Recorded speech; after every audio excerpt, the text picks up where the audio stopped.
रही है। आजकल हमारे जो माननीय प्रधानमंत्री जी हैं वो स्किल इंडिया की बात करते हैं। स्किल इंडिया की बात इसलिए करते हैं क्योंकि हमारी जो कंट्री है इसमें ह्यूमन रिसोर्स जो है वो बहुत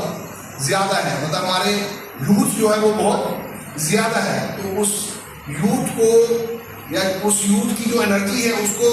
प्रॉपर चैनलाइज करने के लिए ये जो स्किल इंस्टीट्यूशंस हैं इनको बढ़ावा दिया जा रहा है, इनको खोला जा रहा है ताकि ये स्किल जो है ये हर बच्चे के रीच में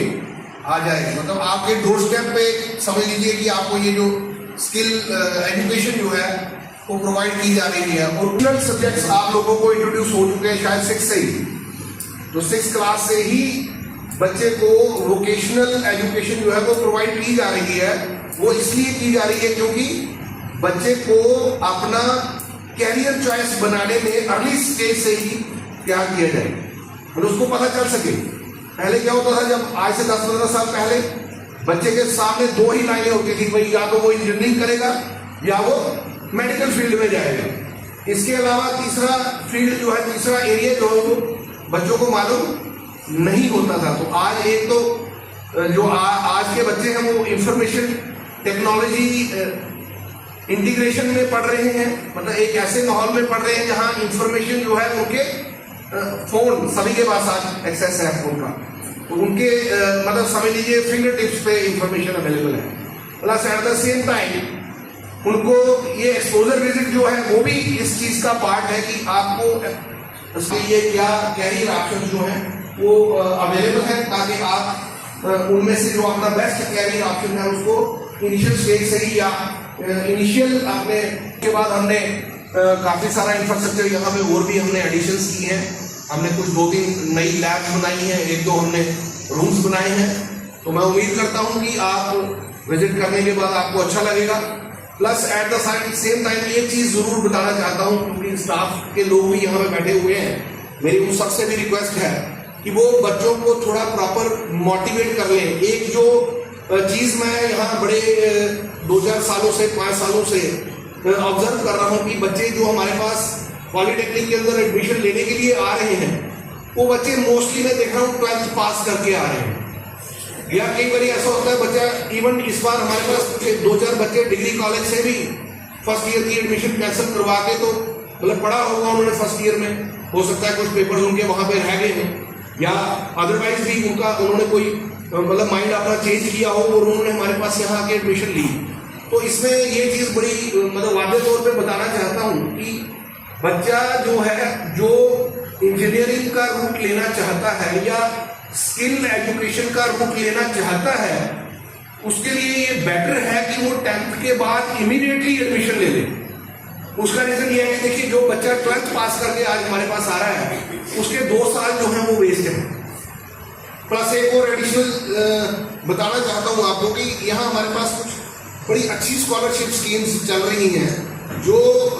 बच्चों के खास करके लड़कियों के लिए, बच्चियों के लिए एक स्कीम हमारे पास यहाँ चल रही है, प्रगति स्कीम। उसमें कोई भी बच्ची जो है वो 10th के बाद अगर हमारे पास एडमिशन लेती है तो उसको 50,000 पर ईयर जो है वो स्कॉलरशिप मिलता है। यानी कि कहने का मतलब ये है कि ये 3 साल का जो कोर्स है इसमें बच्ची अगर यहाँ 3 साल पढ़ती है तो उसको पढ़ाई तो होती ही होती है, मतलब पढ़ के तो वो जाती है, डिप्लोमा लेके तो वो जाती है 3 साल के बाद। एट द सेम टाइम वो 1.5 लाख रुपया भी उसको जो है वो यहाँ से मिलता है। सरकार की तरफ से स्कीम चलाई जा रही है।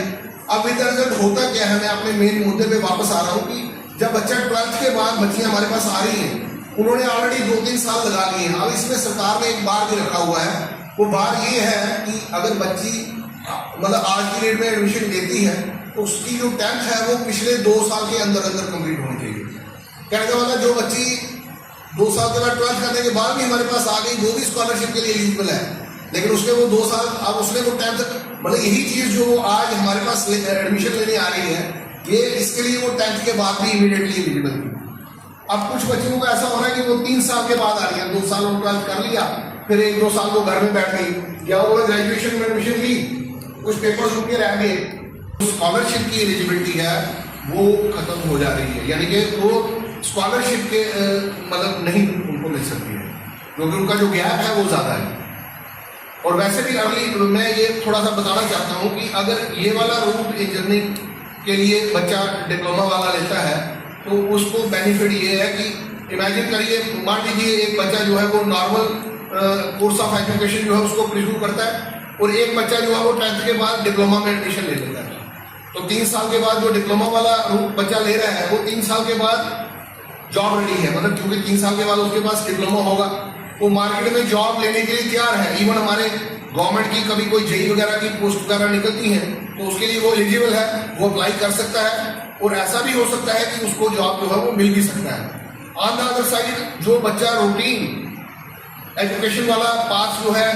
चूज करता है वो बच्चा उस समय उसके कंपैरिजन में बीएससी पार्ट 1 कंप्लीट कर गया होगा, तो लेकिन अभी भी उसकी जो लाइन है वो बच्चे की वो क्लियर नहीं है। वो ग्रेजुएशन करेगा, व्हाट आफ्टर ग्रेजुएशन, ग्रेजुएशन के बाद फिर पोस्ट ग्रेजुएशन करेगा। व्हाट आफ्टर पोस्ट ग्रेजुएशन, मतलब कहने का मतलब मेरा मतलब ये है वो जर्नी जो है it is a long journey basically. और लॉन्ग जर्नी के बाद भी आपने देखा होगा नॉर्मली हमारी क्लास 4 की या एमटीएस की पोस्ट अभी निकली, उसमें काफी बहुत हाईली एजुकेटेड लोग एमएससी, एमए, ठीक है, बीए, बीएड, तो वो बच्चे जो हैं वो मतलब क्लास 4 की पोस्ट में सिलेक्ट होते जो है वो आ रहे हैं। ऑन द अदर साइड हमारे ये वाला जो कैरियर चॉइस पाथ जो है ये बेटर पाथ है। रीजन में बच्चा 3 साल के बाद एलिजिबल हो जाता है। और मुझे इस बात से बड़ी खुशी हो रही है ये बताते हुए कि पिछले साल हमने यहाँ से 41 बच्चे जो है उनकी प्लेसमेंट करवाई और वो बच्चे जो हैं मतलब 40,000 रुपया महीना सैलरी पर काम कर रहे हैं। अभी जस्ट मतलब उन्होंने डिप्लोमा पास किया और उनका कॉलेज के अंदर ही इंटरव्यू हुआ जिसमें वो सिलेक्ट हो गए और वो बच्चे 35-40 हज़ार नॉर्मल लेके। और कुछ ये बड़े वादे तौर पे ये बताना चाहता हूँ कि कुछ लड़कियां भी इवन रामबन की ये हिस्ट्री हमने यहाँ पर क्रिएट की कि कॉलेज यहाँ इस कॉलेज में रामबन की कुछ लड़कियां पढ़ती थी, उनको भी मतलब हमने मोटिवेट किया और वो जाके इस समय गुजरात के अंदर टाटा कंपनी के अंदर जॉब कर रही हैं। 11 बच्चे हमारे पिछले साल में टाटा के अंदर जॉब कर रहे हैं। एक और बड़ी अच्छी कंपनी है श्विन स्टैटर चेन्नई में है, तो हमारे 5-6 बच्चे वहाँ 40-45 हज़ार पे मंथली पे चेन्नई में जाके काम कर रहे हैं। तो आज की डेट में हमारे पास ऐसी कंपनीज हैं वो कहती है कि आप हमें बच्चे दे दीजिए, मतलब ऐसी बात नहीं है कि जॉब की कमी है, प्राइवेट सेक्टर में जॉब की कमी नहीं है। और एक चीज और है, जैसा कि आप सब जानते हैं सरकार के पास तो अब जॉब है ही। सरकार तो पहले ही कहती है ये जो स्किल की को बढ़ावा दिया जा रहा है वो किस लिए दिया जा रहा है, सरकार ने चाहती है कि भाई बच्चे जो है पढ़ लिख के हमसे जॉब ना मांगे, मतलब वो जॉब सीकर की बजाय जॉब प्रोवाइडर बने, वो अपने वेंचर्स स्टार्ट करें, अपना कोई काम शुरू करें। वो तभी पॉसिबल है अगर बच्चा अच्छी तरह से स्किल्ड होगा। तो लेकिन प्राइवेट सेक्टर में भी मैं ये वादे तौर पे यहाँ से बताना चाहता हूँ कि मतलब कमी नहीं है। लोग कहते हैं ना मैं ये पढ़ाई करके फ्री बैठा हूँ, सिर्फ एक चीज़ होनी चाहिए कि बच्चे के अंदर ये होना चाहिए कि भाई मुझे